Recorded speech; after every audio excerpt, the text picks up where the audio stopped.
Assalamualaikum warahmatullahi wabarakatuh. Teman-teman semua, terima kasih sudah mengklik video ini. Semoga teman-teman semua dalam kondisi sehat walafiat dimanapun teman-teman berada, dilindungi Allah Subhanahu wa Ta'ala, serta dimudahkan segala urusan. Dan tidak lupa saya doakan semoga dimurahkan terus rezeki buat teman-teman semua.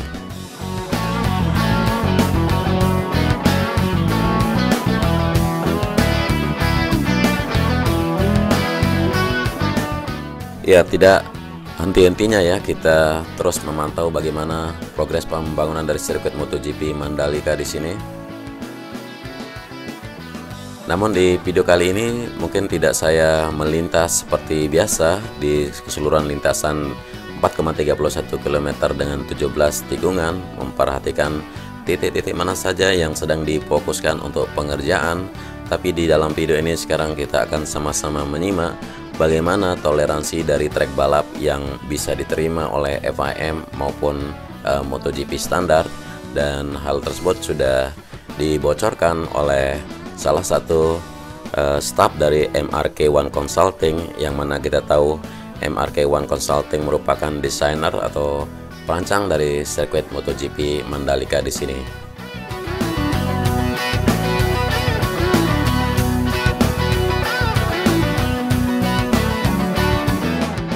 Jadi kita akan sama-sama belajar bahasa Inggris sekarang untuk menyimak bagaimana yang disediakan oleh MRK One Consulting. Kebetulan di sini materi yang ada semua dalam berbahasa Inggris, dan saya akan mencoba membantu teman-teman untuk menerjemahkan. Ya, mungkin sebelum itu saya mohon maaf, saya juga masih belajar bahasa Inggris, jadi boleh saja bahasa Inggris atau bagaimana saya menerjemahkan boleh saja dibully atau ya bebas teman-teman berkomentar. Intinya saya mau berbagi informasi yang ada dari MRK One Consulting untuk sirkuit MotoGP Mandalika tentang toleransi dari racetrack atau trek balap supaya lolos homologasi dan diterima oleh FIM ataupun MotoGP standar.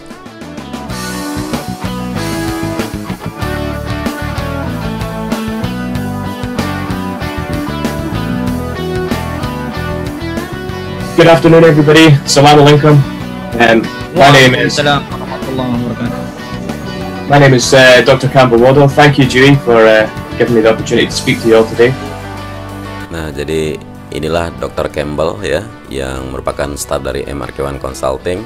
Di sini akan membahas racetrack aspal pavement ya, bagaimana pengaspalan dan untuk sistem aspal trek utama itu berbeda dengan jalan raya umumnya, beda juga dengan landasan pacu. Dan perlu kita tahu untuk background dari MRK One Team di sini ya, untuk sirkuit MotoGP Mandalika juga sudah ada tiga yang menangani project ini selain MRK One Consulting sebagai operation team leader. Kemudian ada Driven sebagai desainer untuk track. Lalu ada R3 atau R3 Ltd ini sebagai konsultan dari teknikal pengaspalan. Nah, di sini sudah ada PTPP sebagai spesialis konsultan yang bertugas juga memberikan nasihat atau membantu bagaimana komponen spesialis dalam proyek, dan bekerja sama dengan MGPA dan ITDC juga, yang mana nantinya akan diserahkan kepada FIM dan sesuai dengan MotoGP standar, dan ini bisa mendapatkan homologasi yang sesuai untuk sirkuit MotoGP Mandalika sendiri. Dan perlu kita tahu kalau background dari R3 Ltd di sini ya, R3 sudah memiliki pengalaman atau pengetahuan dalam hal jalan raya, dalam hal landasan pacu ataupun trek balap industri. Kemudian sudah menyediakan atau sudah punya pengetahuan yang lebih baik mengenai technical aspal atau mengenai konsultan untuk masalah trek balap. Kemudian spesialisasinya dalam testing untuk pelayanan konsultan juga, dan testing note standar juga untuk pengetahuan yang lebih baik mengenai material maupun performa dari prediksi. Kemudian dikembangkan dengan inovasi yang mensolusikan ya, membantu bagaimana membuat karakteristik dari permukaan aspal membentuk dari basis yang sudah dieksperimenkan ya bersama Ulster University. Jadi Mandalika Grand Prix di sini adalah sirkuit untuk semacam kesempatan atau peluang besar untuk memamerkan para engineering Indonesia yang berbakat ya kepada dunia. Jadi disinilah semua engineering yang berbakat di sini dari Indonesia atau pribumi sendiri untuk dipamerkan ke dunia gitu. Makanya para pekerja hanya pekerja dari dalam negeri saja di sini ya, para pribumi saja yang bekerja di sirkuit MotoGP Mandalika. Terkecuali ada beberapa bule yang sebagai pengawas untuk pengaspalan dan sebagainya, seperti yang kita tahu, seperti yang kita lihat ya.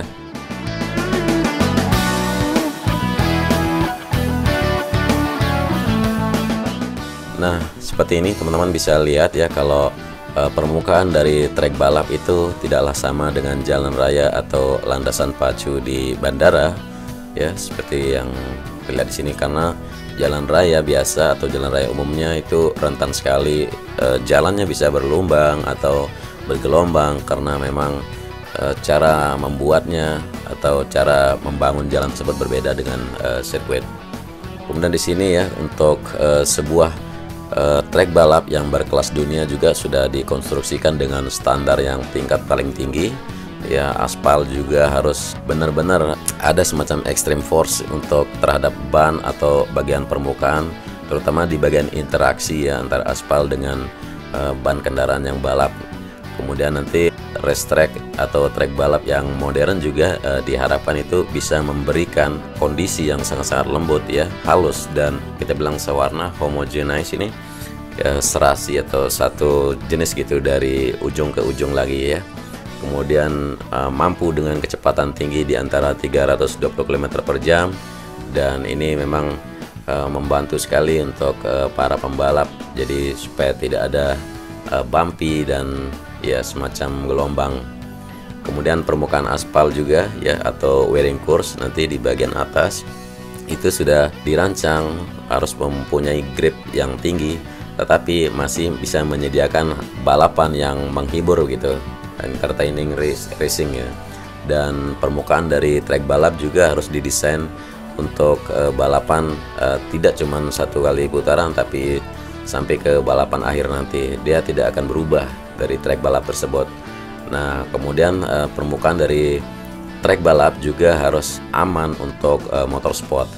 Jadi maksudnya tidak merusak sepeda motor intinya.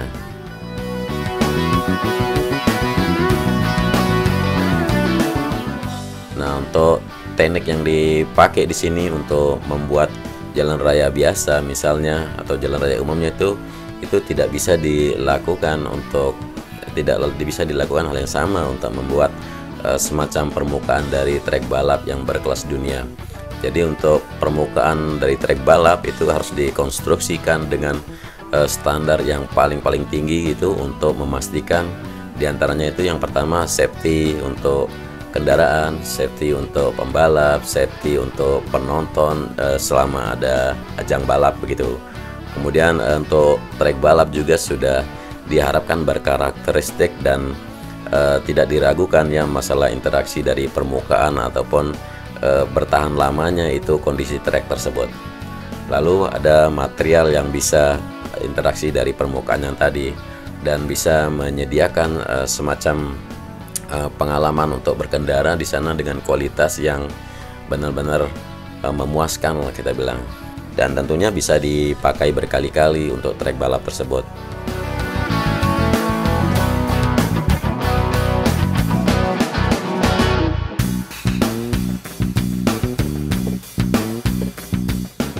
Nah, seperti ini teman-teman.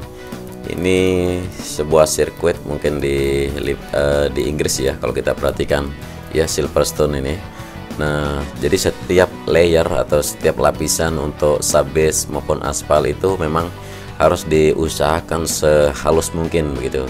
Dan konstruksi untuk materialnya sendiri dari setiap lapisan juga harus sesuai dengan kualitas yang sangat tinggi. Nah, jadi permukaan dari trek balap ya itu memang harus bisa menjamin lah permukaan yang lembut, yang halus, dan benar-benar nyaman di bagian permukaan. Kemudian bisa bertahan lama, kuat dalam arti bisa digunakan untuk motor atau mobil yang balapan berkali-kali. Kemudian tekstur permukaannya juga harus konsisten ya dalam setiap permukaannya. Jadi misalnya kita punya lintasan 4,31 km, itu di keseluruhan panjang lintasan tersebut harus sama bagian permukaannya. Nah seperti ini untuk regulasi dari permukaan ya, untuk memperhatikan bagaimana halus atau lembutnya untuk permukaan dari trek balap. Ini kalau kita perhatikan lapisan dari atas menuju lapisan yang ke paling bawah. Jadi ada surface course, ini adalah lapisan paling atas menurut kita ya. Nah dari MRK1 juga sudah punya regulasi, sudah menggunakan ukuran seperti ini ya. Kemudian dari level desain toleransinya juga yang di tabel kanan bisa kita lihat.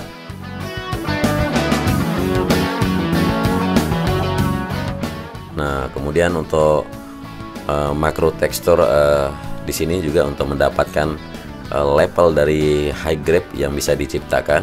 Nah jadi seperti ini. Untuk segera setelah konstruksi ada maksimum 1,6 mili, kemudian minimum 0,90 mili. Jadi durasi juga untuk kontraknya juga sekitar 2 mili dan minimumnya sekitar 0,60 mili. Nah ini untuk mengatasi semacam interaksi ban ke grip yang bisa diciptakan dari trek balap, atau kita bilang trek lane atau trek utama ini, karena akan digunakan untuk balapan. Nah itu sudah menggunakan alat khusus untuk mengukur ya. Jadi kenapa kok progres atau penyelesaian dari pengaspalan tidak begitu cepat selesai, karena hal ini juga memang harus diperhatikan karena harus sesuai dengan standar dari setiap prosedur yang sudah ditentukan dari MRK1 sendiri. Nah ini juga sekarang kita bisa melihat kalau tes kriteria dari performanya aspal. Jadi ada beberapa serangkaian tes di sini yang kita lihat di tabel paling kiri ya. Ada visual pavement survey, ada grip map, ada sand patch test, kemudian ada UTEX 3D-nya, ada compact profile smoothness-nya, kemudian ada lidar 3D survey, dan ada profilometer. Nah di sini kalau kita melihat ke tabel tengah dan tabel yang paling kanan, untuk tipenya ya, misalnya visual pavement survey-nya ada berjalan di atas trek untuk inspeksi visual dari permukaan ya. Kemudian deskripsinya seperti yang dilakukan oleh Dorna Sport waktu kunjungan di awal April lalu ya, berjalan di atas aspal. Nah jadi bersama spesialis aspalnya gitu untuk mengidentifikasi area atau bagian pojok mana gitu. Kemudian dari grip map-nya juga ini mengenai surface frictional properties ini kan, untuk continuous friction measuring equipmentnya.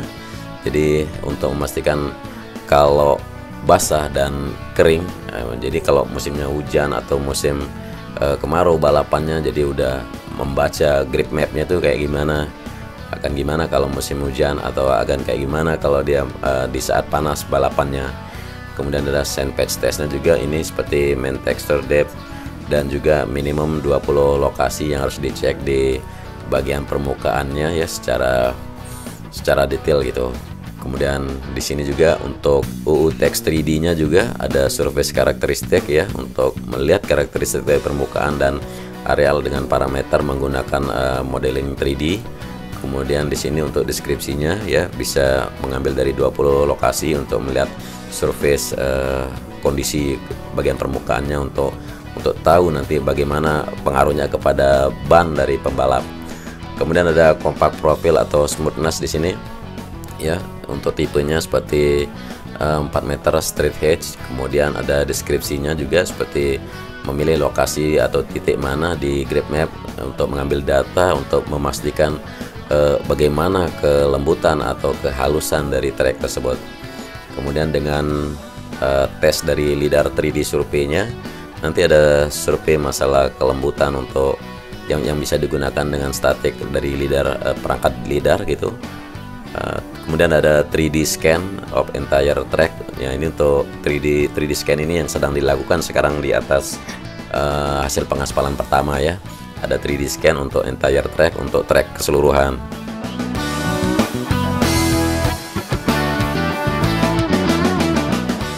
Nah untuk masalah aspal material di sini ya, kalau kita lihat, jadi ada agregat, ada PSP ya dari ukuran 5,5, kemudian penggunaan bahan juga di sini ada bitumen dari polymer modified bitumen, kemudian ada height softening point ya, mungkin teman-teman dari teknik sipil lebih paham yang ini.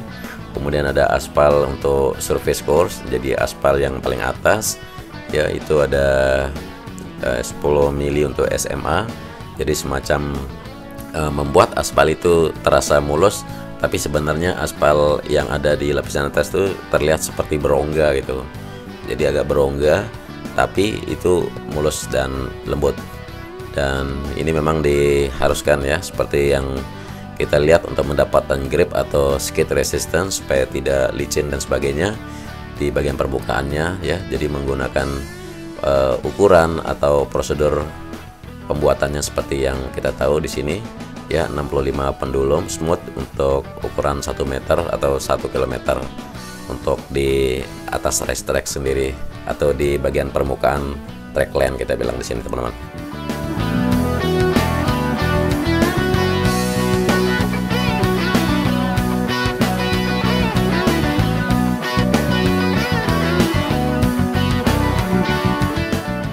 Ya, kemudian kita melihat dari quality control ya, dari setiap stage-nya ya, setiap fase-fase pengerjaannya juga ini sangat kritikal ya. Kemudian high level of quality control dan quality assurance. Nah, di sini memang level atau kualitas yang dikontrol benar-benar tinggi ya. Kualitas tinggi, kontrolnya harus tinggi. Kemudian dari beberapa material juga, dari setiap material atau dari potongan sebuah ya peralatan atau proses juga harus dites dan terus dites dulu. Kemudian dari setiap anggota atau tim dari engineer ya, atau tim dari PTPP dalam hal ini ya, konstruksi worker atau pekerja konstruksinya ya, harus benar-benar menyelesaikannya gitu. Itu penting sekali. Dan tim training atau yang ikut nanti di sini untuk mempraktikkannya untuk sebagai kunci suksesnya. Dan setiap lapisan aspal juga harus dikonstruksikan atau lapisan aspal itu harus dihamparkan itu sesuai dengan presisi ya. Dan semua ini dilakukan memang untuk menghindari bumpy atau menghindari gelombang atau menghindari terbentuknya sambungan yang tidak sesuai dengan presisi dari kualitas aspal.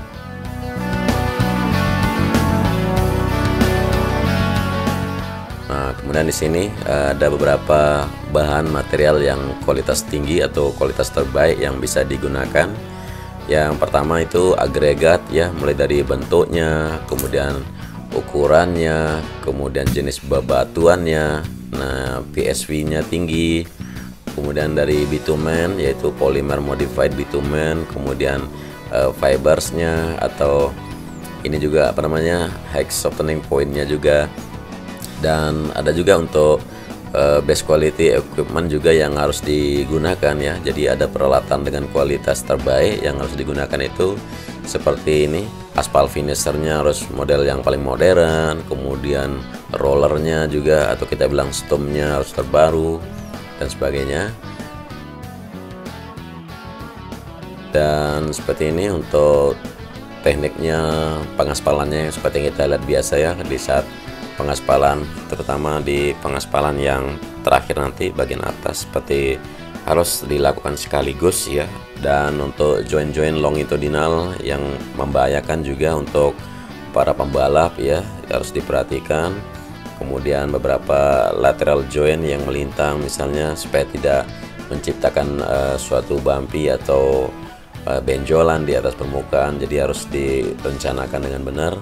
Dan juga pengaspalan juga di saat roller mulai meratakan dan memadatkan itu harus diperhatikan untuk kesempurnaannya juga. Dan untuk aspal finisher juga jangan sampai berhenti begitu di saat melakukan penghamparan dari pengaspalan untuk lapisan yang paling atas begitu. Jadi memasukkan bahan material aspal dari truk itu ke dalam paver atau ke dalam aspal finisher itu harus diperhatikan kalau truk itu jangan sampai menyentuh finisher gitu. Nah, ada juga ini seperti GPS leveling system ya di atas aspal finisher ya. Kemudian control plan rolling pattern to ensure the material is not overall. Harus dikontrol, harus direncanakan bagaimana rolling patternnya untuk memadatkan atau melakukan perkerasan dari aspal yang sudah dituang, dan material juga harus konsisten masuk menuju ke racetrack ya, ke atas permukaan dari racetrack. Dan yang terakhir itu tight radius untuk setiap corner itu ya, dari masalah paving atau pengaspalan plannya itu harus benar-benar dengan esensial sekali.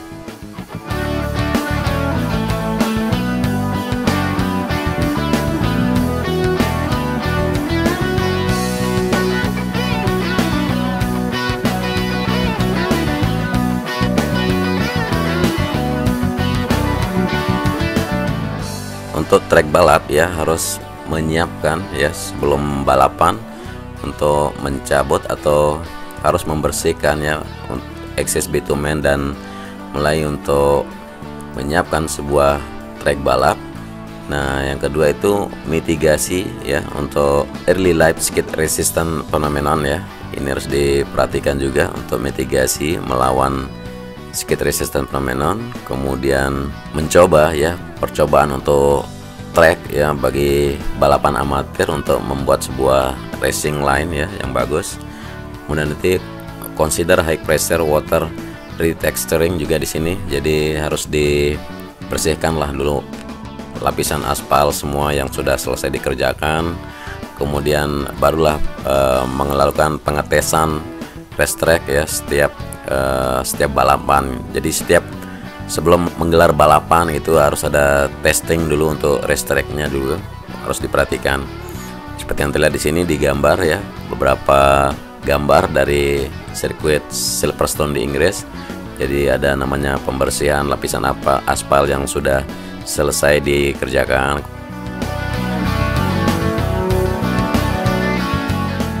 Jadi apa yang bisa kita pelajari dari konstruksinya sebuah trek balap ya di sini? Yang pertama, new civil engineering technique. Jadi semacam teknik engineering ya bagi para pekerja. Kemudian ada keuntungan di sini, the benefit ya, ada keuntungan untuk material constructing seperti PMB, bagaimana membuat jalan lebih kuat ya, jalan lebih strong. Kemudian kita belajar bagaimana untuk meningkatkan quality control atau assurance system untuk membangun sebuah jalan yang lebih baik atau landasan pacu yang lebih baik. Dan lalu di sini ada teknologi baru seperti leveling GPS system, bisa kita pelajari ya dari sini. Nah, selain teknologi baru mengenai penggunaan sistem leveling dengan GPS, juga ada pengetahuan yaitu performance ya untuk testing teknik untuk meningkatkan life of assets such as road and runway. Jadi di sini belajar bagaimana performa atau melakukan teknik dalam testing untuk meningkatkan daya tahan atau jangka panjangnya ya sebuah aset jalan atau aset landasan pacu. Kemudian di sini juga belajar untuk bagaimana lebih efisiennya teknik dalam berkonstruksi yang bisa dipelajari di dalam hal ini ya. Ya, kesimpulan yang bisa didapatkan dari ini juga ya, sebuah trek balap yang aspal ini tidaklah sama dengan jalan raya umumnya atau landasan pacu.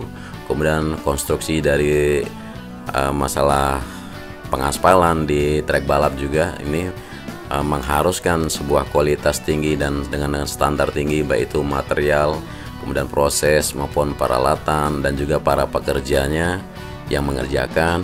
Kemudian racetrack surface juga harus dijaga supaya lebih halus dan grip yang tinggi dan sewarna ya, homogen aspal pavementnya. Kemudian ada toleransi yang harus dipentingkan, yaitu bagaimana menjaga lebih grip lebih baik untuk lebih jauh lagi untuk masalah jalan maupun landasan pacu. Kemudian permukaan racetrack ya, permukaan trek balap juga harus memiliki extreme force yang bagus untuk kendaraan mengerem atau berbelok di tikungan dan melakukan akselerasi. Lalu ada juga di sini ya seperti ya yang paling poin di sini juga untuk trek balap seperti Mandalika ini merupakan kesempatan untuk memamerkan bagaimana engineeringnya Indonesia yang berbakat ya kepada dunia. And this really is a chance to showcase Mandalika to the world. MotoGP is one of the biggest sports in the world, and everybody will be watching. So, like I say, we're lucky to have you're lucky to have a very good team. Dewey and his team at MGPA are fantastic and are doing a really great job in getting this circuit ready and built. And the principal contractor are keen and out there pushing on. And I'm very sure it's going to be a great success. Thank you very much.